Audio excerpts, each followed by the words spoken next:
আসসালামু আলাইকুম সুপ্রিয় দর্শক, দেশ এবং দেশের বাইরে যেখান থেকে দেখছেন, আশা করি সকলে ভালো আছেন এবং সুস্থ আছেন। ভারতের সরকার পতন আন্দোলন শুরু হয়ে গেছে। প্রথমে শুরু হয়েছিল শিক্ষামন্ত্রী পদত্যাগ দিয়ে, এখন পাবলিক মানে সরকার পতনের ওটা আন্দোলনটা চলে গেছে। বিশেষ করে যে ককরোচ জনতা পার্টি, এটা বাংলাদেশের মতো এটা একটা দুর্দান্ত একটা আন্দোলন শুরু হয়েছে।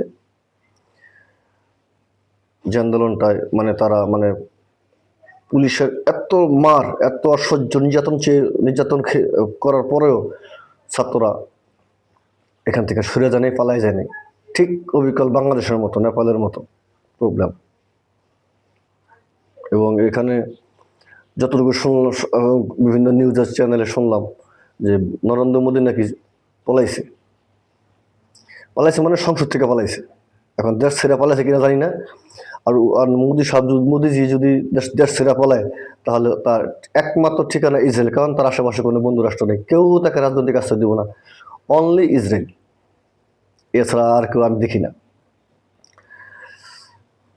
তাই আশা করি শেখ হাসিনার মতন তিনিও পালাইবেন অচিরেই। আজ পর্যন্ত যারা ছাত্র বিচার লাগছে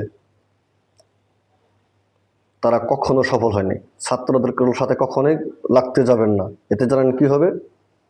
স্যারও যাইব, নেতৃত্বও যাইব, আবার গলায় একটা দড়ির টুয়া পড়বেন, টুয়াই দেখাই দিলাম, ফাঁসিও পড়বো, টুরে অ্যান্ড টু এটাই হইব। সাবধান, ছাত্রদের গায়ে কেউ হাত দেওয়ার সাহস করবেন না, এবং অচিরে গদি এবং জীবন এবং রাজনৈতিক ক্যারিয়ার কোনোটি হারাবেন না। আশা করি নরেন্দ্র মোদীজি পতন অনিবার্য এবং এটা হবেই, এবং তার আশ্রয়স্থল হবে একমাত্র ইসরায়েল। শেষমেশ ইরানের মিছিল খেয়ে তার ওখানে মৃত্যু হবে, তার ফাঁসিতে চলন লাগবে না। সুপ্রিয় দর্শক, পুরো সংসদ ভবন এরিয়া ককরোচ জনতা পার্টিরা করে ফেলছে, ঘেরাও করে রাখছে। যে কোনো সময় সরকারি বাসভবন ঘেরাও করা হবে, এবং ছাত্ররা এখানে আপনি যত ছাত্রদের যত আঘাত করবেন, ছাত্রদের অভিভাবক রাস্তায় সাজে, যখন ছাত্রদের সাথে বাবা যখন অভিভাবক যখন এসে হাজির হবে, তখন এর আন্দোলন আরো গতি পাইব। কারণ তখন ও মনে করবো না, আমার সাথে আমার বাবা আছে, আমার অভিভাবক মন্ডলী আছে। দেখা যাক কি হয়। ওদিকে আমাদের ইরান যুদ্ধটা চারদিকে ছড়িয়ে পড়ছে। ইরান কিন্তু আগে সতর্ক করছিল আমেরিকারে যে যদি আমাদের সাথে যদি যুদ্ধ করেন তাহলে আমরা এই যুদ্ধটাকে শুধু ইরানই রাখবে না, ইরান চারদিকে পুরা আরাবিয়ান গালফে ছড়াই দিব। এখন দেখছি সেটা তাই হচ্ছে, ইরানিয়ান গালফ তাই হচ্ছে, যে সৌদি, কুয়েত, বাহরাইন, কাতার, ওমান, ইউএই সর্বস্ত ছড়িয়ে পড়ছে, এমনকি জর্দানও বাকি রইল না। গতকালকে জর্দানের আকাবা শহরে, মানে আকাবা ঘাঁটি, মানে এই ঘাঁটিটা হচ্ছে ইসরায়েলের খুব সীমান্তের খুব কাছে। এই আকাবা ঘাঁটিতে আইআরজিসি সেনারা মানে 11 থেকে 12টা ব্যালিস্টিক মিসাইল মারছে এবং ড্রোন মারছে। এতে আকাবার যে আমেরিকার সেনা ঘাঁটি যে খুব ক্ষতি হয়েছে। এখানে আপনি মনে করেন যে MQ-9 ড্রোন, যেটা নাকি আমেরিকার মানে সবচেয়ে ভালো ড্রোন, সেটি ধ্বংস হয়ে গেছে।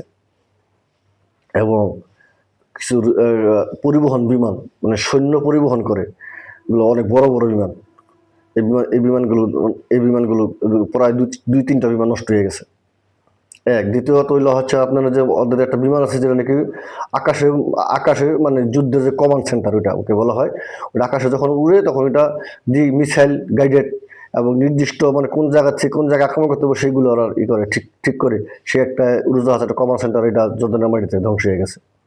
মানে পুরোপুরি ধ্বংস না হলেও মানে 30-40% ক্ষতি হয়েছে। 30-40% ক্ষতি হলে এটা ঠিক কথা লাগবে 2 মাস, মানে এটা অকেজু এই অবস্থা।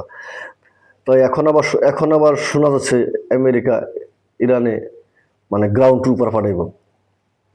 কিন্তু যে ইরানের যে যুদ্ধমন্ত্রী, এবং ফরেন মিনিস্টার এবং তাদের যে স্পিকার গালিবাফ, এরা বলছে এই অপেক্ষাতেই আছি, লাশও ফেরত যাবে না যদি আমেরিকান টুপাররা যদি ইরানে ঢোকে। শোকস যেটা কি বলে, খারগ আইল্যান্ড, গ্যাসব দ্বীপ, শির্ক দ্বীপ, যেখানে ঢুকুক মানে ইরানে ঢোকা যাবে, বাগার বের হওয়া যাবে না, এটাই সত্য।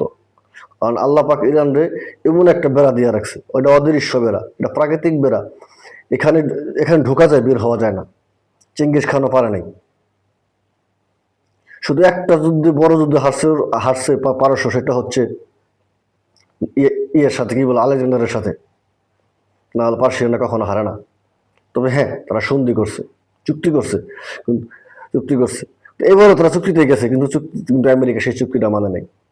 দেখেন, আমাদের সৌদি আরব ইরানের বিরুদ্ধে গেছে, কিন্তু এই আরব গালগুলার প্রত্যেকটা একটা সমস্যা হচ্ছে, মানে সরকারগুলা ইরান বিরোধী, কিন্তু যে পাবলিক, সাধারণ জনগণ, তারা কিন্তু ইরানের পক্ষে। এখন কিন্তু আমরা কোনো ঢালাভাবে বলতে পারি না যে সৌদি আরবের উপরে হামলা করে সৌদি আরব ধ্বংস করে দেব, দেখ, এটা ঠিক হবে না। তো রাষ্ট্রের বিরুদ্ধে না, তো রাষ্ট্র তো আর বিরুদ্ধে, সরকার বিরুদ্ধে, রাষ্ট্রের জনগণ ইরানের পক্ষে। যেমন কুয়েত সবচেয়ে বেশি মার খেয়েছে, কুয়েত এবং বাহারেন। এর কারণ বাহারেন হচ্ছে আমেরিকার নৌবহরের সদর দপ্তর, মানে পঞ্চম ফ্লিট, এই ফিফথ ফ্লিট, এটা হচ্ছে বাহারেনে। আর বাহারেন থেকে যুদ্ধ সংঘটিত হয়েছে, এই জন্য বাহারেনে সবচেয়ে বেশি মেটটা দিচ্ছে ইরান। তারপরে হচ্ছে কুয়েত, এই জন্য কুয়েতে সবচেয়ে বেশি মেটটা দিচ্ছে। কুয়েত হচ্ছে ইরানের একবারে কাছে।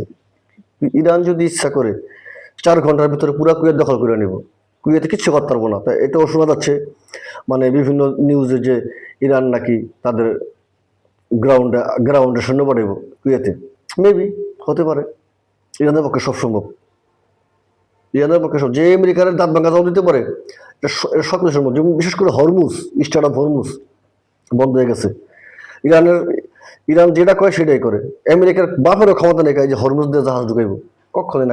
এই জন্য গতকালকে যেমন কালকে 2টা জাহাজ ঢুকছিল, আমেরিকানের কথা শুনে আর বাবারা নাকি ই করে দিব, কি বলে, নিরাপত্তা দিব পারেনি, 2টার ভিতরে মিসাইল মেরে ডিস্ট্রয় করে দিছে। বাবেল মানদেব কাকে গতকালকে থেকে বন্ধ, হুতিরা বন্ধ করে দিছে। স্পেশালি সৌদি আরবের জাহাজ ওখান দিয়ে আর চলতে পারবে না, এরা হুতি আনসারুল্লাহ যে প্রধান, উনি বলে দিছে। বাবেল মানদেব বন্ধ মানে আমেরিকার বাহাদুরি শেষ এশিয়াতে, আর হবে না। আলাই আলাই যুদ্ধ করো, দেখি কত দুর্গ কত বড়। আকাশ থেকে বোমা মেরে একটা দেশ কি, হ্যাঁ, স্ট্রাকচার, অবকাঠামো ক্ষতি করা যায়, মানুষ মারা যায়, কিন্তু দেশের রেজিম চেঞ্জ করা যায় না, সরকার পরিবর্তন করা যায় না। আর মানুষ ইরানের পক্ষে। আমি তো মনে করি পৃথিবীর 80% মানুষ ইরানের পক্ষে, ইরানের প্রতি সহানুভূতিশীল, ফিলিস্তিনের পক্ষে। আল্লাহ, আমি চাই যুদ্ধটা রানিং হোক, কারণ হ্যাঁ, আমার ক্ষতি হইব, সারা পৃথিবীর ক্ষতি হইব, কিন্তু যুদ্ধ ছাড়া কোনো সমাধান নেই।